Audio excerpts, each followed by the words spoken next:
Muy buenos días, jóvenes.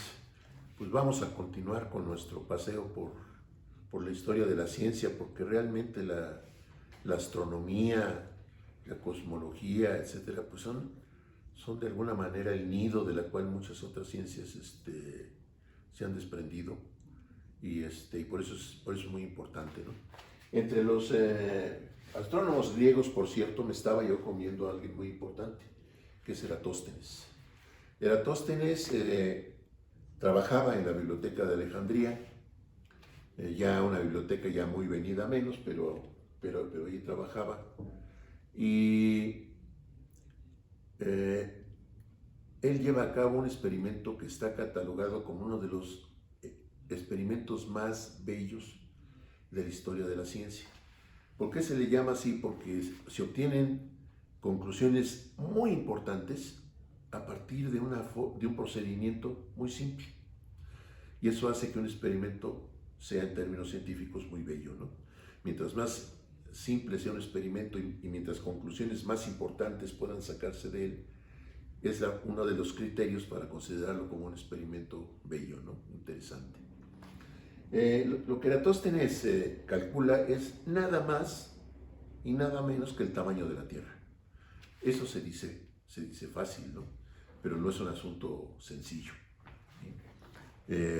Por lo menos de concebir la forma que se le ocurrió a Eratóstenes. Eratóstenes era originario de una ciudad relativamente cercana a Alejandría, la biblioteca estaba en Alejandría, y que se llamaba Ciene, que está más o menos como 800 kilómetros de Alejandría hacia occidente. Y un día, estando en Alejandría, uno de los símbolos de autoridad en aquella época era un báculo. Como ahora muchos obispos, el propio Papa, etcétera, etcétera, traen como símbolo de poder un báculo. Eratóstenes era un personaje muy importante ahí en la biblioteca y entonces usaba como símbolo de su jerarquía un báculo, ¿no? Es el día de su cumpleaños, es mediodía. Está afuera tomando el sol, platicando con sus cuates. Muy observador, está con su báculo, voltea y ve que su báculo no da ninguna sombra. No se ve ninguna sombra alrededor del báculo. ¿Se lo están imaginando? ¿Qué es un báculo? Pues un bastón. Lo que pasa es que no es un término común para un bastón alto, Ajá. ¿sí? Como el que usa el Papa cuando va en procesión solemne, cuando los obispos también van en procesión solemne. A veces los pastores también usan báculos, a veces para entrar arriando a las ovejas. Es un bastón alto, pues, una estaca alta, ¿no? Y está Eratóstenes con su báculo bajo el rayo del sol y ve que su báculo no genera ninguna sombra. Entonces dice, pues sí, claro, el sol está exactamente arriba ahorita, ¿no? Y por eso mi báculo no da ninguna sombra. Qué buena onda, ¿no? Bueno, pasa el tiempo. Al año siguiente, Eratóstenes está en su pueblo natal, en su tierra natal, en Ciene. Es otra vez su cumpleaños. Es otra vez mediodía. Y entonces se acuerda de lo que le había pasado un año antes en Alejandría. Y dice, a ver. Entonces con su báculo se fija ahora, pero ahora su báculo sí manifiesta una sombra. Sí está dando una sombra. ¿Sí? Ahí se le prende la idea. ¿Qué cosa se le ocurre? Vamos a suponer que esa es la superficie de la Tierra y vamos a suponer que esto que parece un huevo frito es el Sol. ¿Sí? El Sol está tan lejos, pero tan lejos, que todos sus rayos pues, llegan prácticamente paralelos a la Tierra, ¿no? No es como que están así obviamente la radiación solar está saliendo en todas direcciones, pero el Sol está tan lejos y la Tierra es tan chiquita que todos sus rayos llegan prácticamente paralelos. Ahí vienen los rayos del sol, vienen los rayos del sol, pa, pa, pa, pa, pa, pa, pa, pa. Aquí está la estaca o el báculo de Eratóstenes cuando está en Alejandría.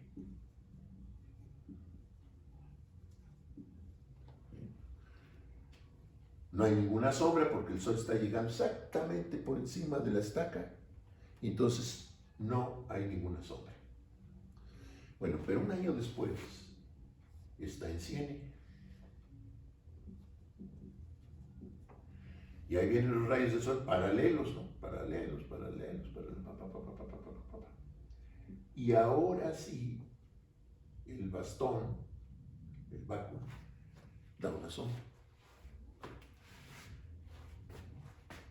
Eratóstenes parte del hecho de que la Tierra es esférica. ¿Sí? Entonces imagínense bien. Vamos a continuar las líneas de los báculos.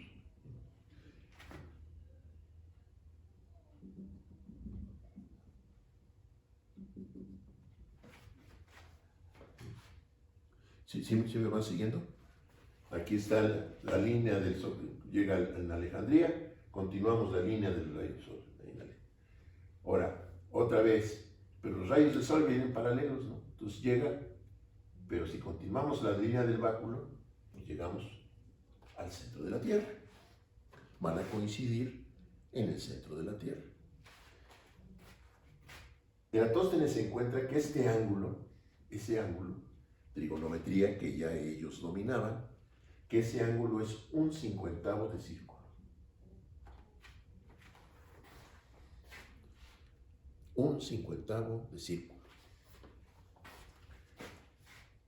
Si yo sé la distancia entre Alejandría y Ciene, y sé que este ángulo es 1/50 de círculo, ya estuvo que puedo calcular la circunferencia de la Tierra. ¿Por qué? Porque esta distancia será 1/50 de toda la circunferencia. ¿Sí estamos de acuerdo?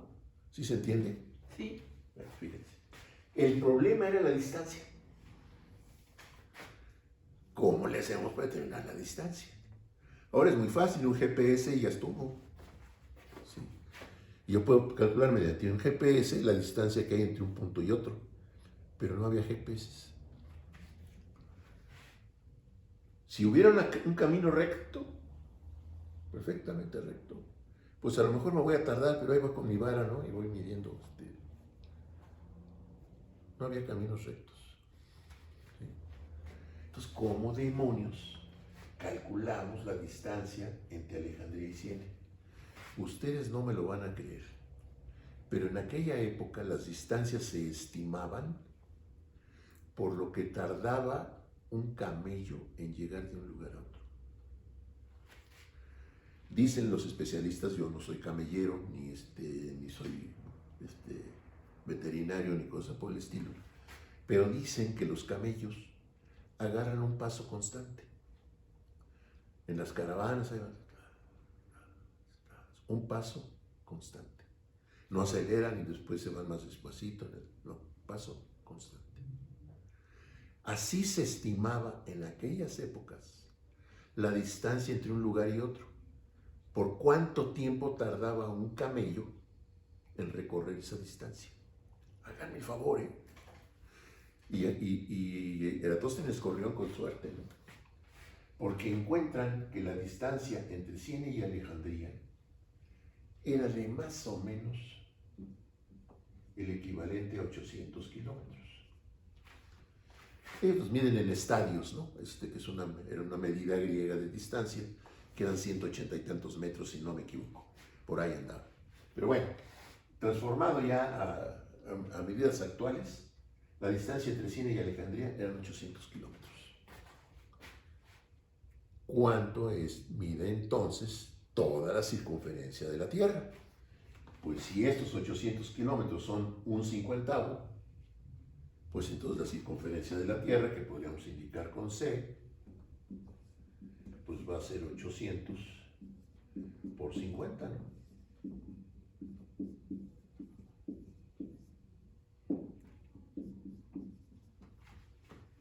40.000 kilómetros. ¿Se acuerdan? No, ustedes no se acuerdan porque ustedes ya son de época moderna, pero en mi época, el metro se definía de la siguiente manera.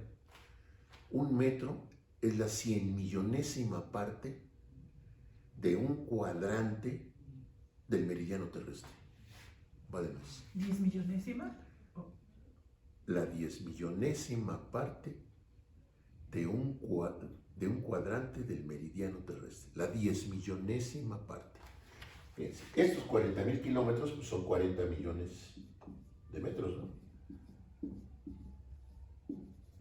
Un kilómetro tiene 1.000 metros, entonces 40.000 kilómetros son 40 millones de metros. Un cuadrante, ¿qué es un cuadrante? Ahí está la Tierra, un cuadrante es este. Entonces, ¿cuánto mide eso? Pues 10 millones de metros. Entonces, una 10.000.000ª parte de lo que mide este cuadrante, pues eso es un metro. Así se definía el metro en mi época, cuando yo estuve en la primaria. Ahora se define de una forma que ni el que lo definió lo entiende, ¿no? En términos de emisiones emitidas por un átomo y que es ininteligible. Esta era muy clara, ¿no? La millonesima parte. Bueno, realmente la longitud de la Tierra no es 40.000, anda como en 39.700 y feria. Qué bárbaro, ¿no? Qué bárbaro. Para tener una incertidumbre en esta medición, su cálculo es buenísimo, ¿no? ¿Y cómo le hizo? Pues una sombra. La sombra de su báculo, ¿no? Lo que es tener una mente inquisitiva, que está a las vivas, que está buscando cosas y que las interpreta, ¿no? Porque cualquiera de nosotros, qué bueno, sí, y ya se nos olvida. No, a este no se le olvidó. Al año siguiente, a ver qué pasa aquí. Y hay sombra. Primera conclusión, la Tierra sí es esférica. Segunda, puedo calcular cuánto mide. Fíjense de qué época. ¿Desde qué época se sabe más o menos ya el tamaño de la Tierra, ¿no? Época muy remota, ¿no? Bueno, eso me faltaba por Eratóstenes. Perdón, por la Grecia antigua, la Grecia clásica. Y habíamos amenazado que íbamos a empezar a hablar ya de una época ya más formal. Hace unos momentos me preguntaba la maestra Adelina, que está aquí acompañándome, que si yo llamaría épocas precientífica esto. Desde luego, lo que voy a decir no corresponde a ninguna clasificación oficial, ¿no? de las cosas. Pero yo sí diría que es precientífica porque aquí no hay números de por medio. Son ideas, son conceptos. Acá Eratóstenes sí, ¿eh? Eso es ciencia. Ahí sí le metió números. ¿Sí? Ahí es ciencia. Este concepto sí es científico, ¿sí? Pero aquí no. Pero ya es más formal, ya es más serio. Ya no está dado las especulaciones como cuando hablábamos de Empédocles, ¿no? Que el agua, el símbolo de los líquidos. Sí, es interesante, pero no es científico, ¿no? Y aquí todavía no le meten números, pero ya el asunto ya es más serio. Ya hay observación. Ya hay observación, ya hay conclusiones, no numéricas, pero sí ya hay conclusiones importantes, ¿no? Entonces yo sí llamaría a esta época precientífica, ¿no? Aunque seguramente los especialistas no estarán muy de acuerdo conmigo, no lo sé. Muy bien, Copérnico. Copérnico era miembro de una orden religiosa, él era polaco, miembro de una orden religiosa, y él llega a la conclusión que habían llegado ya muchos griegos, astrónomos griegos de la época clásica, que la Tierra se estaba moviendo. ¿Te acuerdas lo que dijimos que habías dicho Aristarco, ¿no? El Sol tiene que estar en el centro, es tan poderoso que no podemos nosotros ser el centro, tiene que ser él. Eso se llamaba el sistema heliocéntrico. Helios es el nombre griego del Sol. Helios. Entonces, un sistema heliocéntrico es con el Sol en el centro. Geos, pues es tierra. Y cuando se considera que la Tierra es la que está en el centro, entonces se llama geocéntrico. Sol en el centro, Tierra en el centro. Bueno, Copérnico está de acuerdo con lo que habían dicho los filósofos, los astrónomos griegos de la época clásica, de que el Sol era el que estaba en el centro, que eran heliocéntricos. Pero ¿se acuerdan que había dicho Aristóteles? Que la Tierra está inmóvil en el centro del universo y bla, bla, bla, bla, bla. Y eso era dogma de fe, dogma de fe. El que no creyera eso se las veía con la Inquisición. Y ese es el sistema geocéntrico. Entonces, el sistema geocéntrico era el oficial, era el que todo el mundo aceptaba, etcétera, etcétera. El heliocéntrico era una herejía. Copérnico, a pesar de ser religioso, era heliocéntrico. Creía en el Sol en el centro. Y escribe un libro que se llama De la revolución de los cuerpos celestes. Y dicen que el Sol está en el centro. Pero no se atreve a publicarlo. Pues no, de tonto lo hace, ¿no? Imagínense que publica su libro, fíjense que el Sol está en el centro, va contra el dogma de fe. A la Inquisición. A la Inquisición, derechito. No lo publica. Lo tiene escrito, pero lo tiene ahí en un cajón, ¿no? Pero pasan los años, se empieza a sentir enfermo y su médico llega el momento en que le dice, mire, don Nico, porque se llamaba Nicolás, mire, don Nico, si tiene usted cosas pendientes, ya arréglelas porque pues, ya le queda poco tiempo de vida y si hay cosas que arreglar, pues arréglelas, ¿no? Como sabe que ya se va a morir, entonces a un sobrino suyo que se apellidaba Osiander,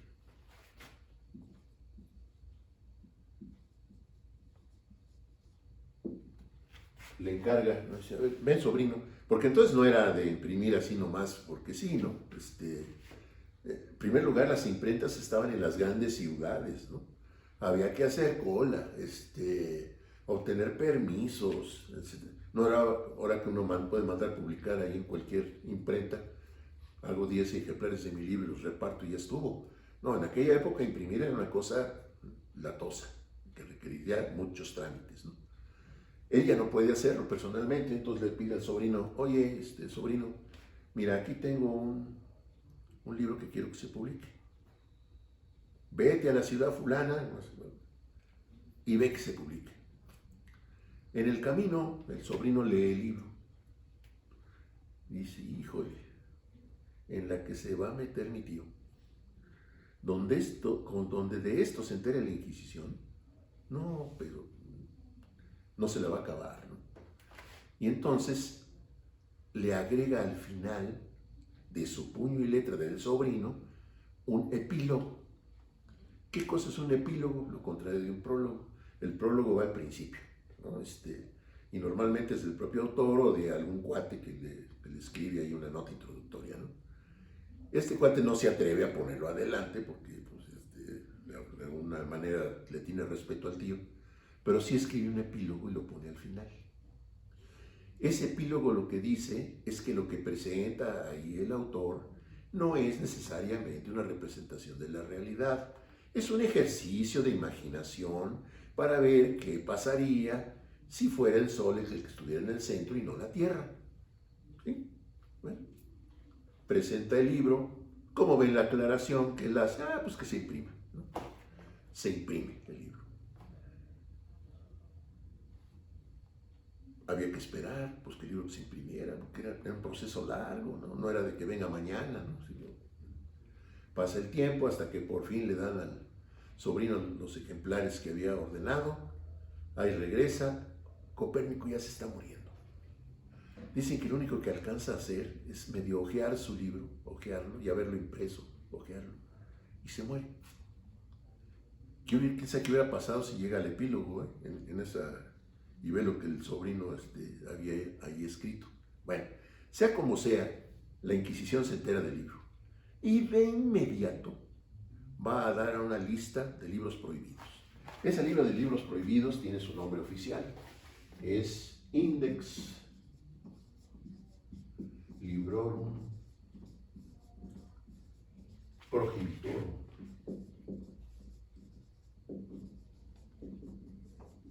Eso desde luego es latín. ¿A qué les suena Index, ¿qué será? Pues Índice. índice, ¿no? Librorum, libros. Prohibitorum, prohibidos. Índice de libros prohibidos. Ya en esta época ya existía el Index Librorum Prohibito. ¿Saben cuándo dejó de publicarse esto? Hasta el siglo pasado, mediados del siglo pasado. Dejó de publicarse. No se le invalidó nunca. Es decir, lo que dice aquí no es cierto. Simplemente dejó de publicarse. ¿Qué es eso? Un índice, una lista de libros que estaba prohibido leer de acuerdo a la Inquisición. En esa lista hay muchos libros de carácter religioso que nomás porque el autor dice algo que se contradice con la Biblia, prohibido. Pero hay muchos otros libros que son verdaderas obras de arte. Muchos de los premios Nobel de literatura están ahí. Es casi una lista de libros que hay que leer. Es una recomendación de libros. A esto no le gusta la Inquisición, entonces hay que leerlo, ¿no? Los religiosos no. Los religiosos no. Pero ahí está Stendhal, está el amante de Lady Chatterley, de Lawrence. De Lawrence. Hay una enorme cantidad de libros ahí escritos. Todos los libros de Maeterlinck, Maurice Maeterlinck, premio Nobel. Todos los libros de Maeterlinck, que es premio Nobel, están ahí. Por eso digo que es una lista de recomendaciones para leer, ¿no? Bueno, ese es el caso de Copérnico, ¿no? Afortunadamente se muere sin caer en manos de la Inquisición, y de alguna manera su libro pudo publicarse gracias al sobrino, ¿no? Que de alguna manera lo traicionó, pero de alguna manera también lo protegió, ¿no? Porque, bueno, y después llegamos con Giordano Bruno. Ese personaje es de mis personajes favoritos de la historia de la ciencia. Muy singular, es una persona muy singular. Él desde muy chiquito lo meten a un monasterio dominico. ¿Quiénes son los dominicos, dijimos? Los de la Inquisición. Es la orden que tiene a su cargo la Inquisición. Ahí lo meten a ese monasterio dominico, pero no se siente a gusto, él siente que eso no es para él. Y se fuga. Se brinca la barra del monasterio y se va. Pecado grave, ¿eh? Se va. Años después aparece dando cursos muy modernos. Cursos de mnemotecnia, cómo aprender las cosas de memoria.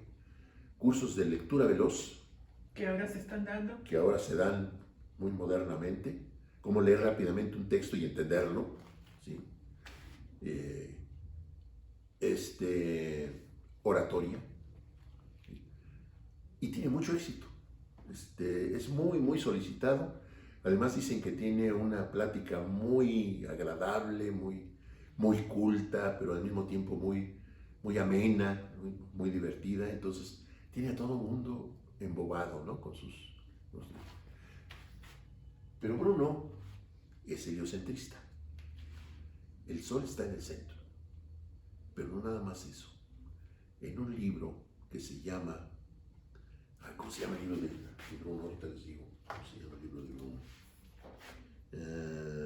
El infinito universo y sus mundos. Fíjense, el infinito universo y sus mundos. Ahí está rompiendo con el dogma, pero así, desde el título. Pues no, que todo estaba encerrado en una esferita de cristal con hoyitos. Y Bruno habla de un universo infinito, ¿no? Y sus mundos. ¿Qué son los mundos? Pues, como la Tierra. Bruno dice, esos puntitos que están allá arriba en el cielo no son hoyitos en ninguna esfera de cristal, son soles. Y alrededor de esos soles hay planetas. Y en esos planetas hay vida. Y seguramente vida inteligente. ¡Órale! ¿Se dan cuenta de lo que está diciendo? Está rompiendo, haciendo, pero pedacitos el dogma. Obvio, la Inquisición tras él. Además es prófugo de una orden religiosa. ¿Y de cuál orden religiosa? La que tiene a su cargo la Inquisición. No, entonces es un fulano al que le traen unas ganas, pero de aquellas, ¿no? Bruno huye. Se va a Inglaterra, a Londres. Y en Londres sigue con sus cursos, y sigue con sus pláticas muy amenas y demás, probablemente en latín, porque pues él era italiano, en Inglaterra O tal vez sabía inglés, varios idiomas. o sabía inglés. El hecho es que se comunica muy bien. Y se entera, ¿quién está gobernando en Inglaterra en ese momento? Isabel I. Isabel I, la reina virgen. No, de virgen no tenía nada. Era soltera, pero de ahí a virgen es otro rollo, ¿no? Tuvo sus varias aventuritas, ¿no? Pero era una mujer muy inteligente y muy calzonuda, ¿sí? Tenía carácter muy fuerte. Giordano se entera de que hay un complot, que la van a matar. Su prima. Entre ellas su prima, que era católica. Eso vale la pena. Vamos a meternos un poquito por ahí antes de llegar de nuevo con Giordano. Isabel I es hija de Enrique VIII. Enrique VIII fue obviamente un rey anterior a ella, muy poderoso. Se casa. En esa época, el heredero de los tronos era hombre, ¿no? Entonces quiere tener un hombre como heredero. Se casa con una muchacha niña. Y entonces no se llevaba bien con el papa en turno. Dice, oye, divórciame. Y el papa dice, está bien, te divorcio. No, ya, quedó divorciado. Se volvió a casar, otra vez niña, ¿no? Y luego otra vez niño, pero el niño se muere, ¿no? Y le vuelve a decir al papa, oye, divórciame. El papa dice, oye, no, esto no es de juego, ¿no? Ya te divorcié una vez, ya estuvo bien. Ah, no me divorcias, no. Yo hago mi iglesia. ¿Sí? Y entonces Enrique VIII crea su propia iglesia, ajena totalmente al Vaticano, que se llama la Iglesia Anglicana, y que se llaman protestantes anglicanos, ¿no? Bueno, después de 1001 cosas, 1001 aventuras, hay una prima de Isabel que también quiere el trono. Bueno, antes, la iglesia intenta que Isabel, la reina virgen, se case con el que es entonces el rey de España, que es soltero, que es Felipe II. Felipe II, todos los cuadros que yo he visto de Felipe II parece sopilote. Siempre vestido de negro, siempre vestido de negro. Dicen que rara vez sonreía, siempre con un semblante hosco, muy, muy serio Fanático. Fanático religioso, fanático católico religioso. Y la iglesia lo que quiere es que Felipe se case con Isabel, porque si se casan, el que va a mandar es él, a la usanza de la época. Si había un matrimonio entre reyes, el hombre era el que mandaba. Entonces la iglesia quiere que se case Isabel para recuperar a Inglaterra para la iglesia católica, porque ellos tienen su propia iglesia ya, fundada por Enrique VIII. Pero hay una prima que es católica, que también es aspirante al trono inglés. Entonces, le proponen a Felipe que se case con Isabel. Como es un orden de la iglesia, él acepta. Pero le manda una foto, un cuadro, no una foto, un cuadro. Un retrato de él, a Isabel. Isabel lo ve y de inmediato viene el rechazo, ¿no? De por sí ella no quería casarse, para empezar. Y luego con semejante sopilote, pues menos, ¿no? Rechaza el proyecto y entonces dice, bueno, pues entonces no hay de otra más que quitar a Isabel y poner a María Estuardo. María Estuardo en el trono. Pero entonces viene el complot para matar a Isabel y que María llegue al trono y ya estuvo, porque es católica, y entonces ya se acabó el problema. Pero Giordano se entera del complot y se lo dice a gente muy cercana a la reina. Quienes están participando, qué pretenden, etcétera, etcétera. Le avisan a Isabel. E Isabel, que tenía su carácter bien templado, manda arrestar a todos los complotados y los mata, ¿no? Sin más trámite. Pero entonces traen a Giordano, pues aquí, ¿no? Todo lo que quiera Giordano. Le salvó la vida a la reina y la mantuvo en el poder, ¿no? Entonces lo traen de consentido. Pero yo creo que Giordano era de esa gente adicta a la adrenalina. Eso ya no le gusta. Estar sin peligro ya no le gusta, ¿no? Y entonces, ¿qué creen que hace? Se regresa a Italia, a Venecia, ¿no? Por supuesto, en cuanto desembarca, lo aprenden, ¿sí? Y ahí va a dar a las mazmorras de la Inquisición en Venecia. Pero tiene su fama, habíamos dicho, tiene fama de una plática interesantísima, inteligentísima, amena, etcétera, etcétera. Y entonces el duque, el gobernante de Venecia, pues lo saca de las mazmorras de la Inquisición para llevárselo al Palacio Ducal para platicar con él. Y dicen los biógrafos que se pasa prácticamente todo el tiempo en el Palacio Ducal, chacoteando con el duque, y solo en las noches iba a dormir al Palacio de la Inquisición para guardar las apariencias, ¿no? Seguramente su celda pues se la arreglaron y se la acomodaron, ¿no? En Roma, mientras, ¿cuándo piensan juzgar a Giordano? Venecia y Roma no se llevaban muy bien, eran realmente reinos separados. Sí, con cierto predominio de Roma, pero bastante independientes.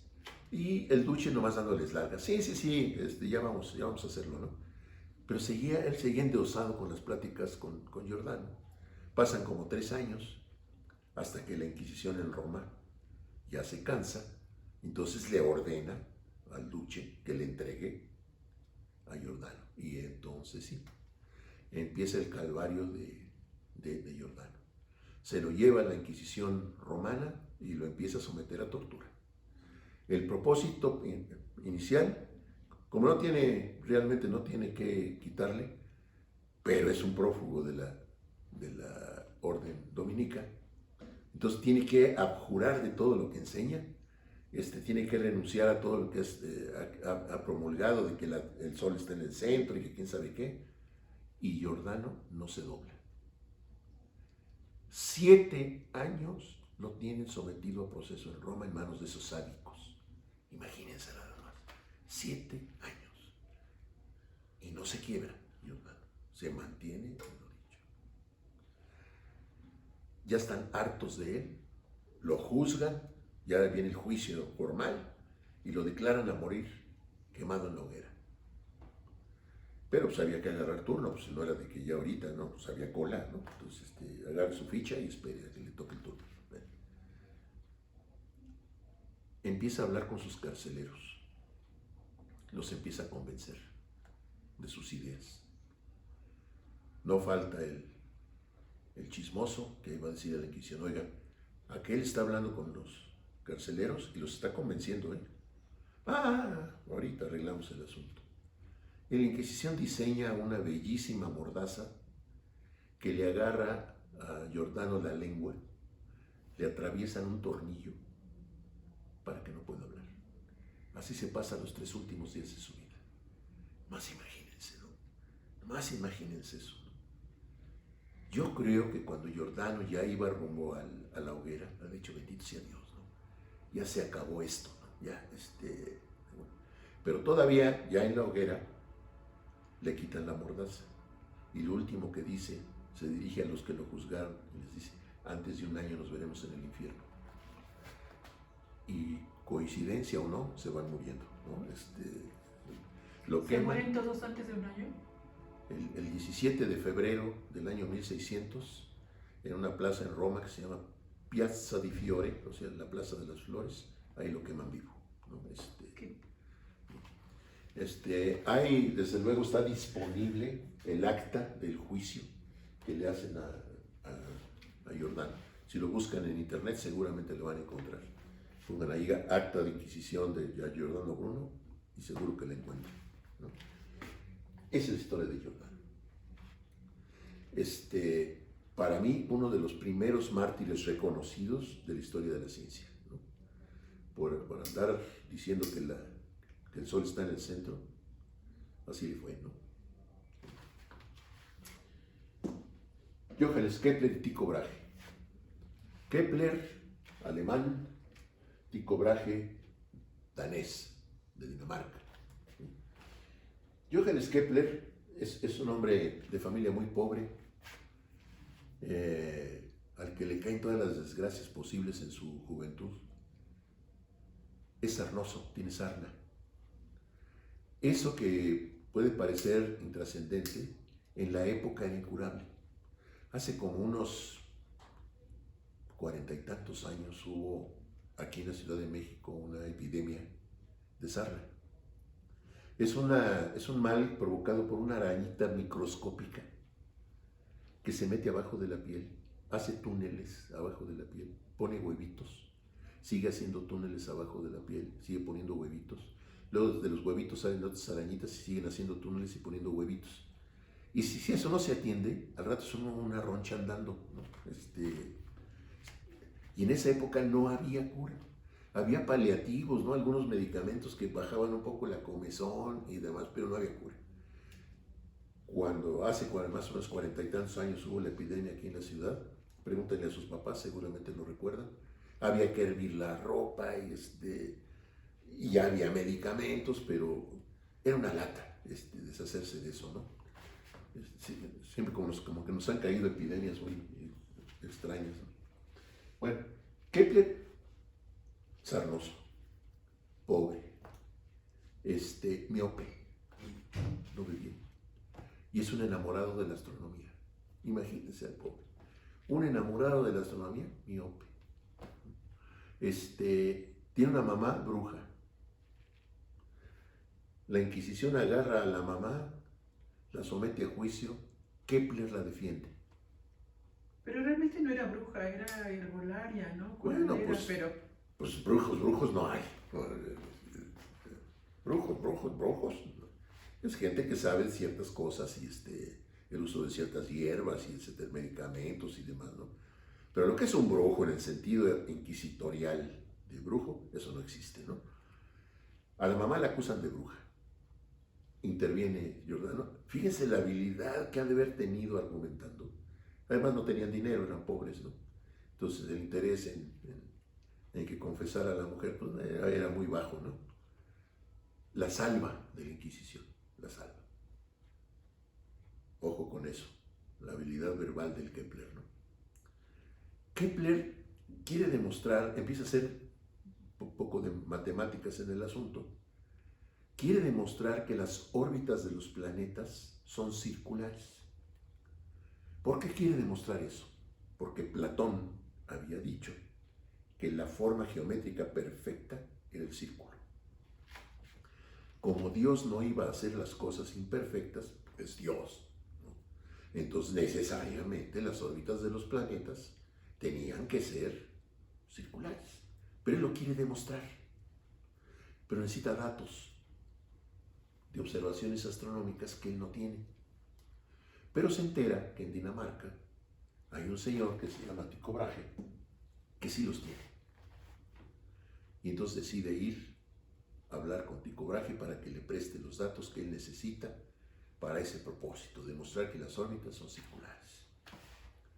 Ahí va a pie a Dinamarca. No tiene dinero, entonces ahí va a pie. Imagínenselo llegando a la corte. Porque Tycho Brahe era como el Carlos Slim de la época, ¿no? Un tipo con muchísimo dinero, un castillo fastuoso, tiene su propia isla, que es Uranienburg, ¿sí? Y ahí tiene un observatorio astronómico con los mejores instrumentos ópticos que el dinero puede comprar. Un astrónomo muy cuidadoso que lleva un registro muy detallado de la posición de los planetas en el cielo de mucho tiempo. Pero también le encantaban las pachangas. Era bien fiestero y hacía unos grandes banquetes, tenía con qué pagar, ¿no? Y le encantaban los duelos, ¿no? Los duelos un poco amigables, ¿no? Y un día en un duelo con una mujer, por cierto, están ahí en un duelo amistoso, sable, ¿sí? Y la mujer le da un sablazo y le vuela la nariz. En esa época los perros andaban comiéndose lo que la gente tiraba en los banquetes porque la gente era bien marrana, ¿no? Que eran un pollo y caminaban y tiraban el hueso, ¿no? Y se limpiaban en las ropas del que estaba junto muy pocas reglas de urbanidad, ¿no?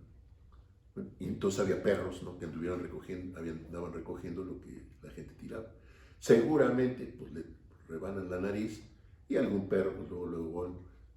Además no había cirujanos plásticos, no se lo hubieran podido poner otra vez. Entonces se manda a hacer Tycho Brahe una nariz de oro para las fiestas y una de plata para los días normales, ¿no? Imagínense al personaje, ¿no? Todo el dinero del mundo, su nariz de plata, su isla propia, ¿no? Y llega Kepler. Andrajoso seguramente después de andar a pie hasta llegar a Dinamarca, ¿no? Sarnoso, vengo a ver al señor Tycho, así pásele, pues no, desde luego no, pero ha de haber tenido tal labia que convence ahí a los que lo reciben y lo llevan a la presencia de Tycho Brahe. Tycho Brahe le dice, bueno, ¿qué quieres? Pues quiero esto. Y Tycho dice, ¿qué le va a dar hasta mis datos? Le había costado mucho trabajo, ¿no? Entonces lo tiene prácticamente de su mozo en el observatorio que él tiene, cuidándole los instrumentos. Fíjense el tormento para Kepler. Tiene a su alcance los instrumentos astronómicos mejores de la época, no los puede usar porque es miope. ¿Sí? Lo único que puede hacer pues, es limpiarlos y acariciarlos, ¿no? Punto. Y cada rato insistiéndole a Tycho que le preste sus datos.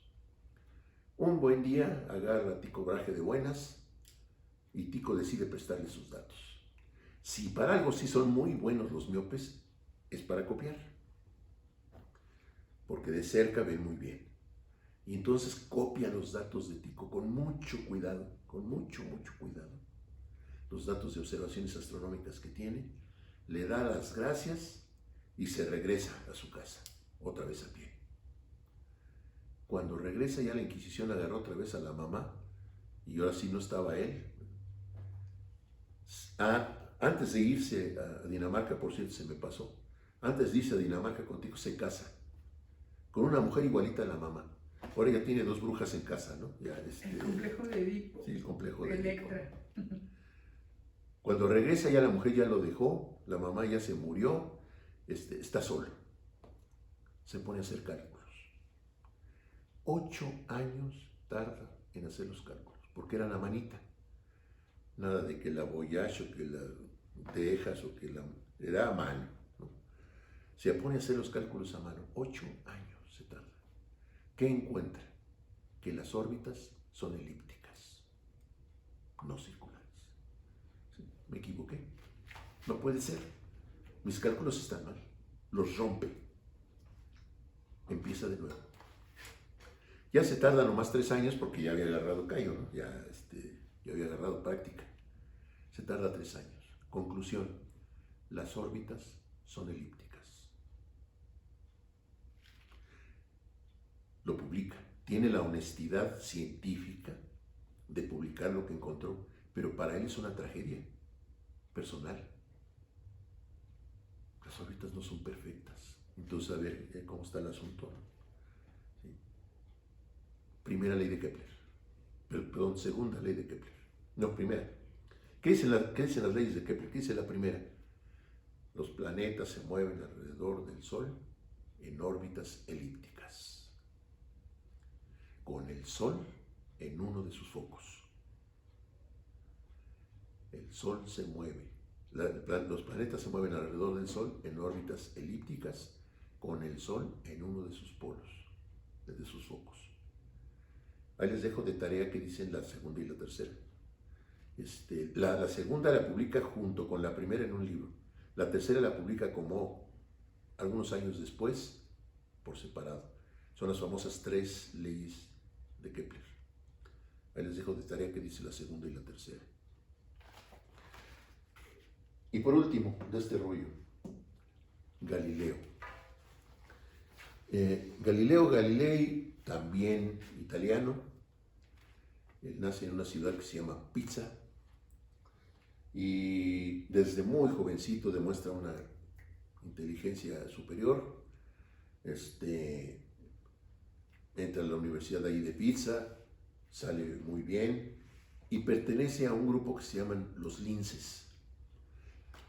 Que son un grupo de gente muy inteligente, una sociedad medio secreta, ¿no? Galileo tiene varias gracias. En primer lugar, se le atribuye la invención del telescopio, no es cierto. El telescopio astronómico no lo inventa él, lo inventa un holandés que se apellida Lippershey. Pero sí él consigue un telescopio astronómico de Lippershey, que era como un telescopio de los Juegos Mi Alegría de ahora, ¿no? Un telescopio de juguete, ¿no? Creo que tenía 3 aumentos o cuando mucho 10 aumentos, no más, ¿no? Era de juguete, pero él ve cómo está hecho y decide que eso se puede mejorar. Y entonces construye el suyo, que tiene creo que 30 o 40 aumentos, 10 veces más que el de Lippershey. Y con ese telescopio ve por primera vez las lunas más grandes de Júpiter, dando vueltas alrededor del planeta. Ojo con eso. ¿Qué había dicho Aristóteles? Que la Tierra está en el centro del universo, que todo lo demás gira alrededor de ella y que todo rodeado de una esfera y que las arañas. Y Galileo encuentra que las lunas de Júpiter están dando vueltas alrededor de él. Entonces no todo está dando vueltas alrededor de la Tierra. Hay cosas que están dando vueltas alrededor de otras cosas. Eso lo encuentra él con su telescopio. Va con los curas, porque pues, quiere curarse en salud, ¿no? Y les dice que vean. Y los cardenales se niegan a ver. Uno de ellos le dice, no voy a ver lo que me quieres mostrar, porque eso va a acabar con mis creencias. No voy a ver. Los que sí se entusiasman mucho son los jesuitas. Eso sí se entusiasman. Cuando llega con ellos y les presenta, ellos se fascinan con lo que acaba de encontrar él. Fíjense que eso es muy importante, porque la orden jesuita es una orden religiosa con gente muy inteligente. El Papa actual es jesuita. Y vean cómo actúa y las cosas que propone. ¿Se acuerdan lo que dijo hace un par de años? ¿Quién soy yo para juzgar a los homosexuales? ¿Quién soy yo? Es una postura totalmente opuesta a la de la iglesia, ¿sí? Tradicional. A la iglesia tradicional. Y como esa afirmación de Francisco ha hecho muchas otras, ¿no? Francisco es jesuita y eso hay que tomarlo muy en cuenta. Los jesuitas siempre han sido gente muy inteligente, es más, no reciben tontos en su orden, para acabar pronto. Cuando alguien llega a quererse entrar a la orden jesuita, le hacen sus exámenes. Le dicen, no, mira, hay otras órdenes, están los maristas, están aquí, aquellos, aquí no.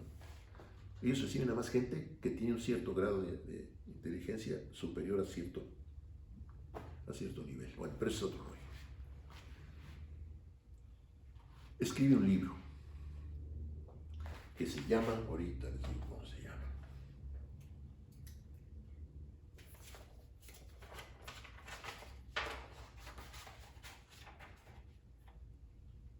Diálogo sobre los 2 principales sistemas del mundo. Diálogo sobre los 2 principales sistemas del mundo. ¿Cuáles son esos sistemas? El heliocéntrico y el geocéntrico.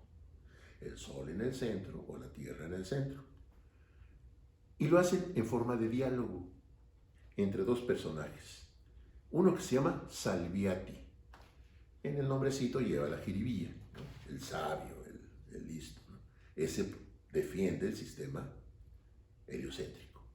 Y otro que se llama Simplicio, que también en el nombre lleva su jiribilla. Los dos son personajes que de algún momento en la historia de la ciencia tuvieron algo que ver, pero él toma los nombres para ilustrar su asunto, ¿no? Simplicio, el bobo, ¿no? Ese defiende el sistema geocéntrico. Y siempre en los diálogos, las discusiones que se dan entre los dos, siempre acaba triunfando Salviati. Hay un tercer personaje que nomás sirve como referee, ¿no? Ahí en el asunto. Bueno, nada más que como platican las cosas, la gente, la poca gente que sabía leer, porque realmente era poca la gente que sabía leer, pero unos lo leían y después lo platicaban. De los que sabían leer se dan cuenta que Salviati es el propio Galileo y que Simplicio, el bobo, era el Papa, Urbano VIII. La Inquisición se da cuenta y lo manda a llamar, a ver, ven para acá.